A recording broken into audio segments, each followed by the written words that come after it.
out in the country again driving, and I thought, well, damn it, I've got hair. My hair is taken like 9-10 years to grow out to this level, and now it's all curly. It used to be a little bit, have some curl to it in the back, but the top and the rest is all straight. And now I smoke so much marijuana for so long that I really have to kind of turn a little Rastafarian. I like it, but I keep my hair up all the time, and I'm like, oh, you gotta let it down. Let your head down, so to speak, a little bit. While you have some, while you have hair and while you're still alive. And I was I'm doing my weekly kind of vigil with Luna, and letting her come out and talk to you guys, because she'd like to talk more often, but the other girls do all the talking. I talk, Darren talks, everybody talks, and everybody makes Luna be quiet nowadays because she's not there to get physically there to get our attention. She has to, she rings all these chimes and everything, and it still doesn't work, and she has to make some pretty intrusive noises or something to get my attention. And the other day, she had this dog in the back of the car, just, it's a stuffed dog.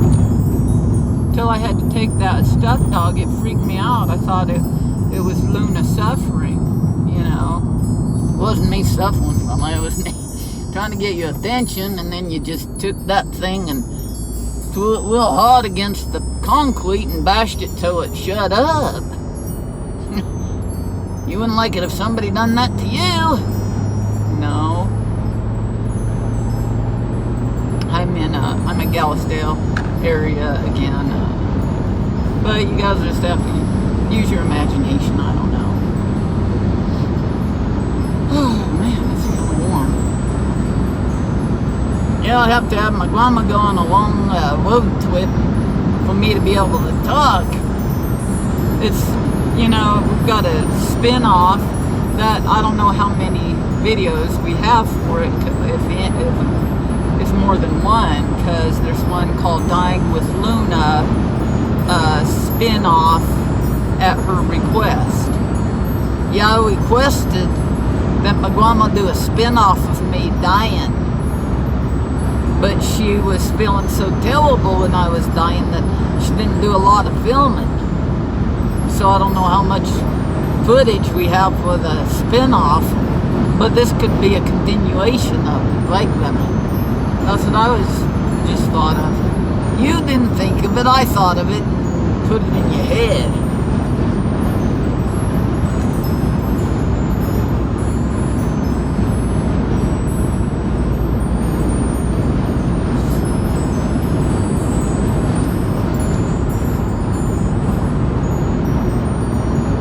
So that's what I was saying, is I'd really like to do a spin-off, not a spin-off, a little continuation of the spin-off we started with me dying, and this could be still called Dying with Luna, even though I'm already dead. For those of you, spoiler alert, I'm dead. You're not going to see me on this video. It's highly unlikely, right? Yeah. Wow, it's beautiful. Showing up is. I've been thinking lately, Grandma, that you need to take my little frigid body out of the freezer and bring it out here and bury it. And I know, but I want to bury it on someone's property that we'd have to ask for permission, or possibly get in big trouble for burying our baby in a shallow grave in their front yard. Well, that is a little bit of a risk you take, but I have their phone number so I can call them and ask them. But isn't that a little weird? Maybe a tad weird. Well, you call them up and say, hey, I have a dead body to bury in your yard. Could I do it? Yeah.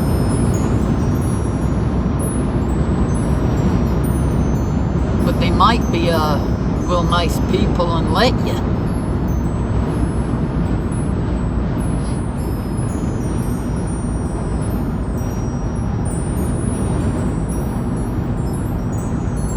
Or the only other thing is to park nearby and dig a hole right over there and bury it just off the property. But you know, I have it in my head that you'd be on that property. And then our audience is asking, why do you want to bury your baby in somebody else's property? Because I want to own that property one day. Or at least live on it. Give it up, Grandma. It's beyond your reach at this point. Just give it up. I know. I have. Then maybe you should bury me just over the edge on that, you know, over the fence. Or, you know, just like dig a hole. Don't just drop me off, Bill. Well, I might have talked about this last time, and I'll probably talk about it as many times as I need to, but I have a fear that, you know, the coyote, after you thaw out a little bit, that the coyotes will come and dig you up. It'd be easy for them to dig you up, you know, and eat me, yeah. Well, that's not the most comforting idea to me neither, but in truth, you know, it might help them have a little tasty morsel, so to speak, but you know, they might need that to sustain their lives. Yeah, but you could argue that then they could eat that guy's poodle and that guy's Shih Tzu, you know.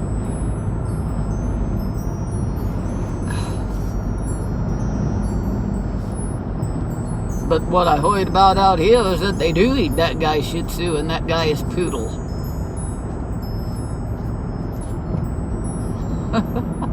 True, but I don't want them to. No, why are you laughing? I don't know, it struck me as funny for a minute. If we're never, me, not you, Luna, if we're never allowed to laugh at death, how are we going to make peace with it? Well, I remember a long time ago you watching a comedian that said, the reason that a comedian can't make jokes about death is because death's not funny. Exactly.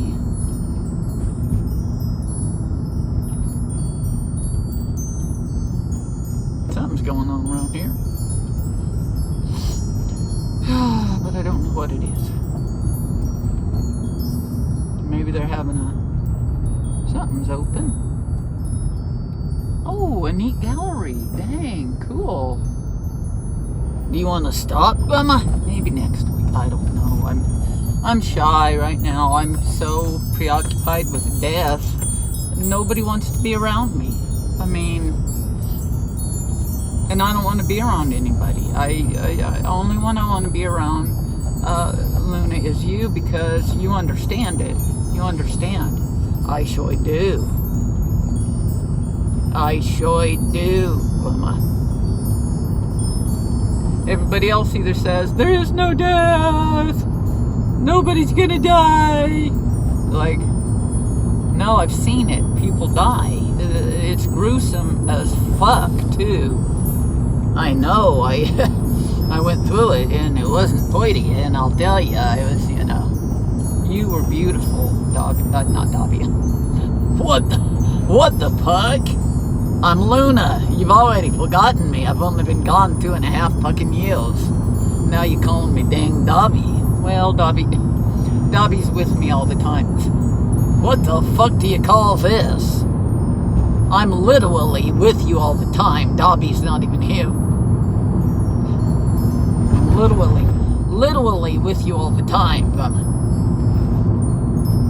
You know, there's something that I gotta learn, but it's not from you, Luna. this time. What the fuck? I don't know what you mean. I thought I was your wise know-it-all. You know what I mean? I know literally everything. Well, not this. This is an area that you don't know. What's that? I'm insulted. Is it calculus? Because I can learn it. No, it's not calculus. I don't need to know calculus. What is it then? It's this one thing I was watching. This lady was talking about something that I was like, what are you talking about? And it was don't try to be interesting.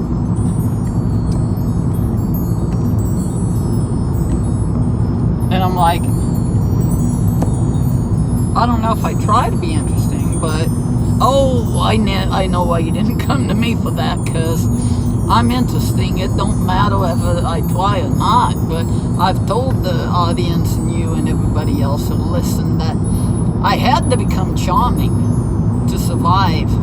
Eventually, my charm must have run out because I'm dead now, but while I was alive, I had to fucking be charming, you know?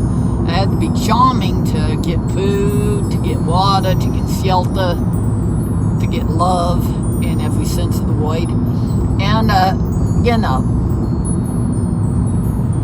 this is what made me a star. Made me the star of a show. And, don't tell anybody else that I was a star of the show, but I know I was the star of the show. I know you were the star of the show too, and they all know too. Okay, then it's alright if you tell them.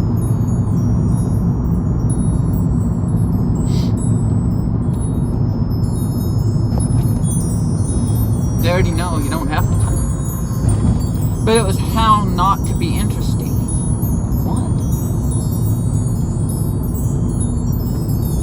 I don't know, I can't help you with that one, Grandma. I think the lady in it was trying to say,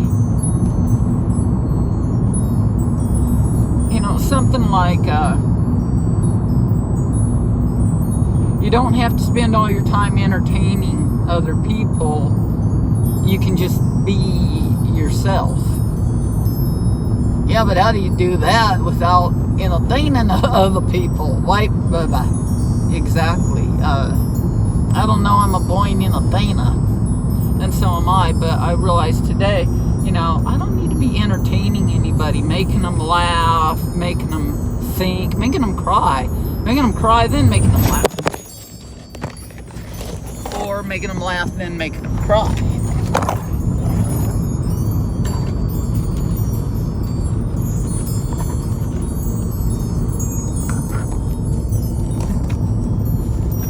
You don't have to make people, you don't have to entertain people,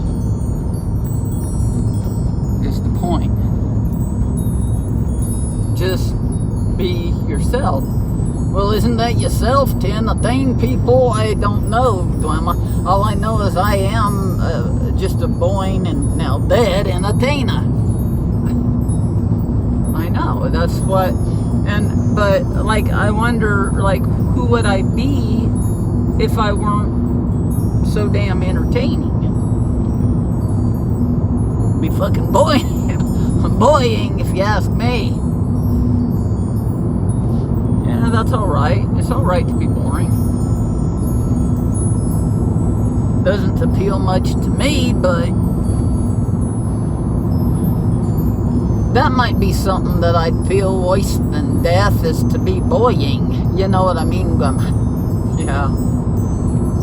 And me too. Like, what's worse than death is being boring. It's like, I've used this analogy before in different stuff, but it's like being the Walking Dead. But the Walking Dead are exciting because they're after you for your brains, but they're boring. You know, they have no personality, they have no uniqueness. They're not unique, they don't stand out, except for that they're chasing you to eat your brains, you know. Exactly, I don't know that it sounds that appealing to me, but I thought we was going to talk about death, but not being boring. isn't it a little irritating to people when you're interesting and they're boring? I'm not saying that happened recently or anything. I'm just, like with you, Luna, like if you're entertaining and say, the person next to you is boring. That happens to me all the time, but how do they feel about that? Who gives a fuck what they feel?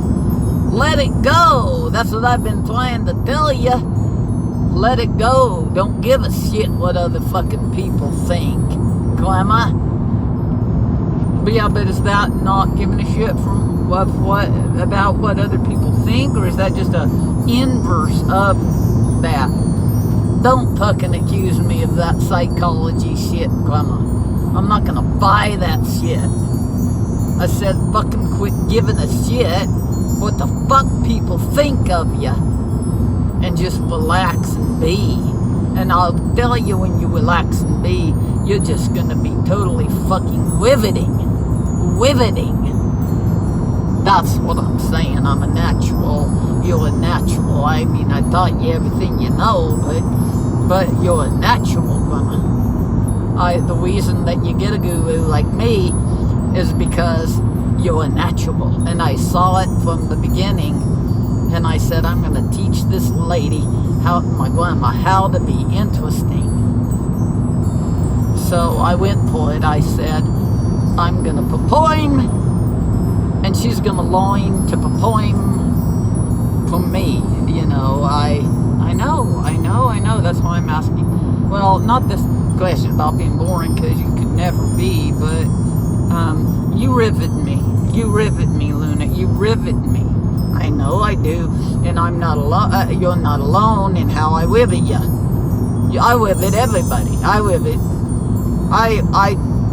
traipse through the door. I tippity tap through the door, and I rivet them all.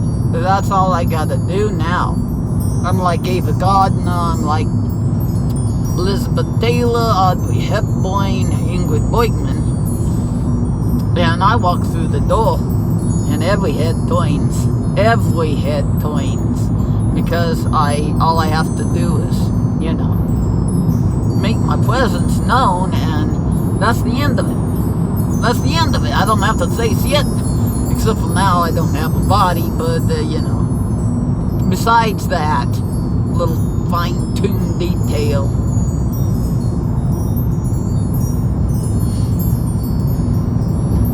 I know you're like that. You're riveting. You're riveting, and you always will be. Even before you had a voice, before I was really talking for you, or when you had a weird voice, before you got your own, we found your own voice, you were riveting, I know that's what I said. I am riveting, and I rivet them up here in heaven too, all day and night. All day long and all night long, I'm riveting day and night. Well, I miss you, Luna. I don't know how you could be missing me. I sleep in the bed beside you, coiled up beside you, and Dobby, and up close to that new sunshine every night. And I don't get why you think I'm not around. I can't see you I can only see you sometimes. Sometimes I can feel you. Sometimes I can see you. Sometimes I can hear you. Occasionally I can smell you. You lucky devil. All you need to do is focus a little on me, and I'll be there, Grandma. I'll be there. Just like a friend, Grandma.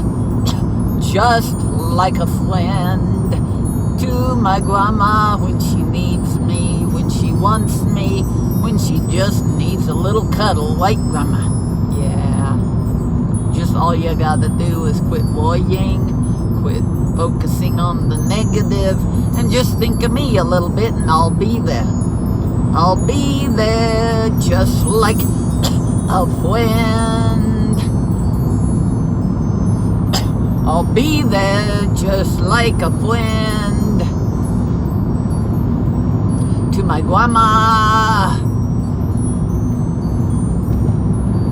Thank you. I'm glad. I do believe that. It's just I do get preoccupied with worries, with fears, and I don't get it. I'm always saying, and this is like at the very last episode of Dying with Luna, whenever that happens, I'll probably be saying, I don't understand death. I don't get it. I do not understand death. Well, you don't understand death. But, I mean, even if you died, and I've died apparently, if I been reincarnated since the beginning of time, then I've died a few times, and I should have come to terms with it after about the billionth time, Why do you put that pressure on yourself? Because when you're born again, I mean, not in the religious sense, but I mean just born again, and maybe to the Buddhist sense, being voiced again, you forget what you learned. I know, why do we forget if we already did it? Why are we doing this over and over and over and not learning anything from it when they're saying we came here to learn something? Like, if we learned it, wouldn't we, like if we went through kindergarten, wouldn't we be encouraged to remember what we learned and take it into first grade? Yeah, but that's not the same. I mean, I agree with you. It makes sense. It's logical and it's reasonable. But apparently, that's not what this is about, because we forget when we come in the next time after we learned the first time and the second void and all that. Well, if we would remember it, we might actually learn something. Like, I don't know, evolve a little faster or something. Like, in other words, if I remember when I was a baby about death, then I wouldn't be so damn shocked about death going into death, life, I mean, For you, it seems like it's the same thing. Life is death and death is life. I don't mean that in a morbid sense. I just mean, like, when you're born, you died. You died to what was before being in not your grandma. Not in your grandma's womb, but in your mother's womb. Right. We gotta at least have that right. That'd be weird if you was boy from your grandma's womb, because that's impossible, because then she'd be your mother. Yeah, let's drop that, because I'm confused now. As if you weren't before. As if you weren't before, right? Yeah.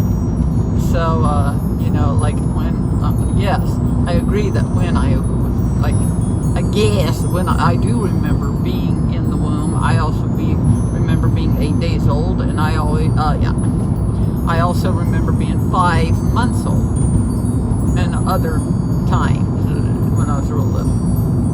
But I remember being in the womb. I remember being 8 days old during a tornado, and I remember being 5 months old when I was crying for my mom, and I was hungry, and I was screaming and crying for her to come to me and give me food, and she ignored me. She was busy or whatever.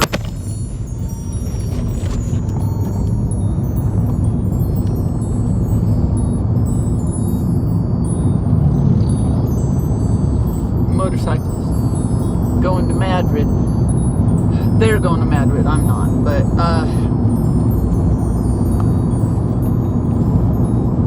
anyway, I remember when I was 5 months old, and my mom, I was calling out for food, and she was busy or whatever, ignored me, and I got real mad, and it totally changed the whole trajectory of my life from that moment on.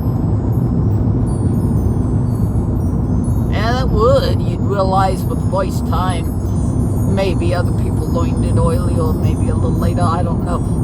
But that sounds like the first time you realized that you were separate from your mother. Is that right, Grandma? Yes. That's why I remembered it. That would be a will trauma.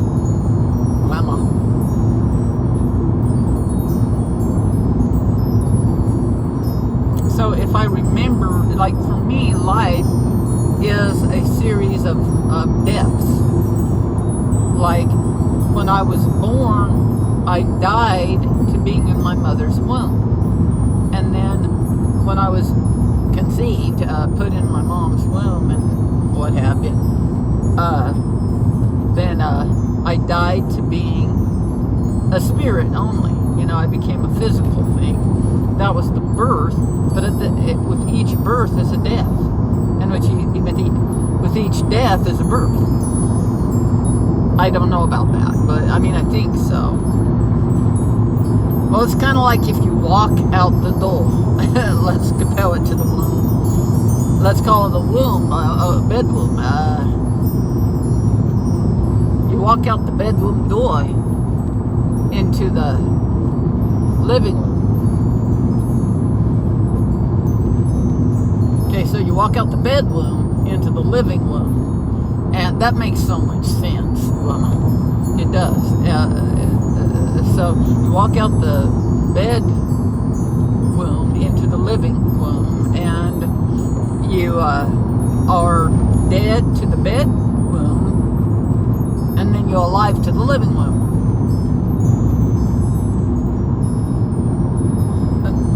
That really does make a lot of sense. It makes so much sense, I'm confused. That makes sense to me that you'd be confused by it making sense, because it's so perfect explanation of it. It's a perfect explanation of it. So at the moment you leave the bedroom and go into the living room, you step over the liminal.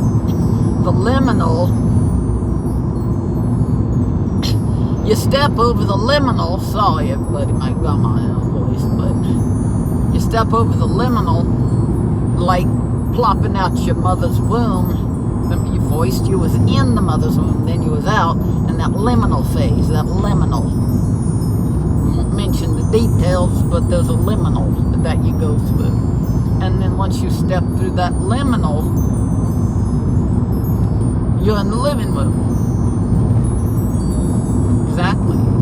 And like before that, you were in the womb, and then after that, you were alive. But that liminal part was in between, where you died.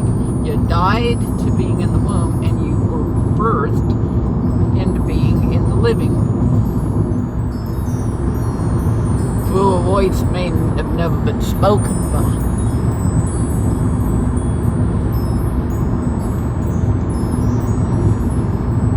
And then from that moment on, I don't know about up in heaven. You'd have to tell us what's going on in there, up there. I mean, well, some of these secrets we're not allowed to tell now. You're not allowed to tell. I mean, once you get up here, they told mum's the void. You're not, you know, they know that some of you guys down there are real perceptive, and also that some of you film your perception. Luna, I'm not filming my perception, so to speak. You have, and you know it. Mum's the word on that one. I'm not going to say, but some of you kids down there will film your perception and then put it on the air. And they don't want everybody knowing all the secrets to life, because there's a reason you forgot about it. Everybody's supposed to be discovering it on their own. I ain't discovered shit. Quit calling me Dobby. I'm not gonna smack you around, but quit calling me Dobby. I'm Luna, and I'm your favorite, and you fucking know it. Do I have to remind you? No. God, I hate dying, because the minute I die, somebody else comes and fucking replaces me. Remember that fight you and Papa had about Gene Wilder? Yes. After he died? Yes. Tell him about it. No, you tell him I can't. Okay, they was living in a Walmart parking lot in Berlin, New in Mexico trying to get down to TOC. Trying to get down to TOC, but they made it to Berlin, and my grandma asked Papa, well, what happened is Gene Wilder died, and my grandma found out about it somehow. Yep. And she had read old Gene Wilder's fucking biography. Autobiography. Not biography, he wrote it. He was the one doing the writing. It was from his perspective. And in it he talks about, Gene Wilder talks about the love of his life, old Gilda Wadner. You know how she died young, cancer and all that tragedy and stuff, but then he lived. Then he ended up marrying, I think, a real nice noise. Luna. A nice noise, come on. She's nice and she's a noise.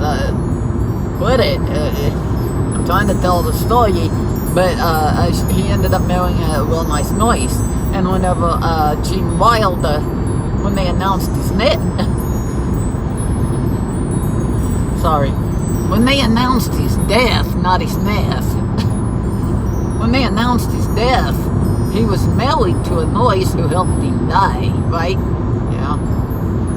And my grandma got real upset that they kept saying that Gene Wilder, that Gilda Wadner was the love of Gene Wilder's life. And it was all over the fucking papers. All over the fucking papers. You know. But he was married to this noise at the same time. And she got so upset thinking, how does that poor noise feel about this? You know, this nice noise that helped Gene Wilder die. And now she's being told that the man she helped die, her husband, by God, the real love of his life was Gilda Wadner. And that just made my grandma livid, you know, and it really did. And I asked Darren, well, what's this about? And he didn't have a good answer. And then I asked, well, let me tell it then. Then she asked, what's going to happen to that noise now that Gene Wilder's dead? And Papa made the fucking huge mistake of saying she's going to get remarried to somebody else. My grandma went crazy. She started throwing shit at Papa, throwing books at him. He was screaming back. He probably was throwing shit back, but she doesn't remember because she was throwing shit. And she threw all this shit out the fucking front door of the RV, all over the fucking Walmart parking lot, okay? And then that's all about Gene Wilder. You know, it's all about Gene Wilder. You know, Gene Wilder was wonderful. Yeah, he was. So I can understand, but it was all about Gene Wilder. Yes. And his nice nurse. Because I thought, how horrible that, you know, she married him, helped him die. Then everybody says the love of his life is somebody besides her, and then she goes on and marries somebody else. I don't know if she actually did. I haven't checked. But so then we kind of calmed down and left to the library, and they took our RV. They stole our RV away from us and everything in it. Wow. And then I had to, you know, live in another place. See, it was illustrated, Life Illustrated to me, this death thing, and then this, you know, wow, the next thing replaces exactly, and I don't like it because I'm dead, and now you've got your new favorite, and I heard you tell her that she's your new favorite, Dobby. I heard you. I tell all of them that. Yeah, but you don't mean it for all of them. You only mean it for Dobby. And She is my sidekick. She's with me all the time. She even went to jail for me with me lately. You know, a year ago she went to jail and I went to the psych ward. I wonder why. But anyway, let me get through here. Lots of motorcycles out. They're having some rides, I guess. Some runs. They've got the ones. That's not easy to do when you're riding a bike. I know from experience, but don't be thinking I rode the bike by driving the bike. I rode on the back of the bike, the Harley. And that's when they took you off. When they took you off V, they took your fucking Harleys. I know, jacket. Man, that was a fucking beautiful jacket. I know. So anyway, maybe I'll have it replaced one day, but the rate I'm going, who fucking cares? Exactly, let it go, Emma. Fucking let it go. You got too much on your plate, meaning nothing's on your plate now. Nothing. Nothing's on your fucking plate. And that's the way it should be. I'm tired of having shit on my plate. But anyway, it just was brutal to my grandma to think that there would be, that, you know, that life goes on, that like that Luna could die, I could die, and then be replaced by Dobby, and that Dobby would die and be replaced like by Sunshine, the new puppy.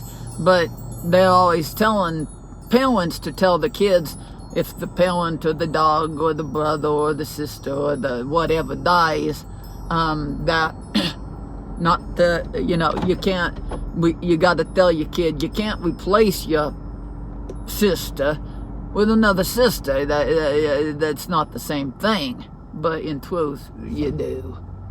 You do. In truth, you do. If that weren't true, people would never get remarried after their spouse died.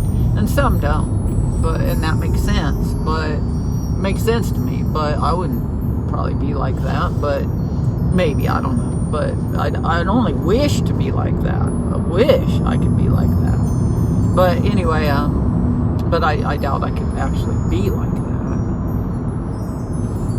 And I always think that anybody who was ever with me, you know, I ruined them for everybody else, and I did. Yeah, that doesn't mean they didn't get with other people, but fuck, you ruined them. That's for joy. I ruined them big time. They may go on, but then they're mangled after they met you. Sure are. I know it. That's what I've done to every man I met. Man, a woman, but I mean man mainly, but every man dog I met, I ruined them for everybody else. Everybody after me became just a fucking pale comparison, yeah. And can't even compare them, sadly, for them, but it's the way it is. And they all know it, all of them. Even the new person knows it. They know it, and they're like, fuck, I have to play second fiddle to this bitch? And the answer is yeah. If you want to play the fiddle, you got to play second fiddle. Second, at least. I mean, whenever I come around, I take up the first 10 fiddles, right? Yep. So they're going to have to be up in the fucking balcony. Or in the bathroom. Better yet. So we're almost home. And this is a spin-off of called Dying with Luna. I don't know, you guys probably missed the actual dying with Luna part. Shit. But, I mean, I didn't film that part. The actual dying part. But, I mean, the death. I may have filmed more of the dying part. I wanted to, but she was so fucking toyed up over me that she couldn't toy on the camera. I know. I doubt Dobby wants to be filmed while she dies. No, she doesn't want to be filmed while she dies. Only you wanted that.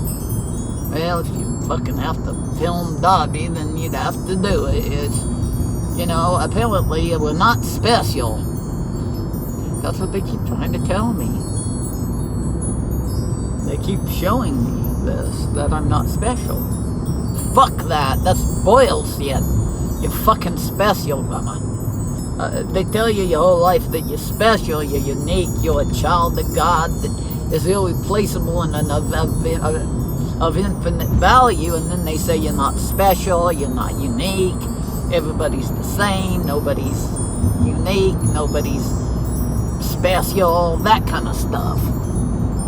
I know. Why do they do that? They spend your whole life telling you, you're special, don't worry. We're kicking you in the face, but you're special. We're kicking your butthole in, and you're special. We're kicking your armpits up to your ears. You're special. Now, figure out that even though we've given you a hell of a lot of attention, you're not special. You're not special at all. You're just like the next Joe Blow that's going to come in and blow up to your people and be that, you know. They'll never be you, I'll tell you that. No, nobody will never be me, and nobody can even come close to compelling. And on top of that, they'll second fiddle, if not more fiddles back, up in the fucking balcony of the bathroom, up in the balcony, out in the hallway. Right. Stuck in the bathroom during the whole show. Yep, that's the truth. That we're gonna land there. You just landed. Come in for a landing.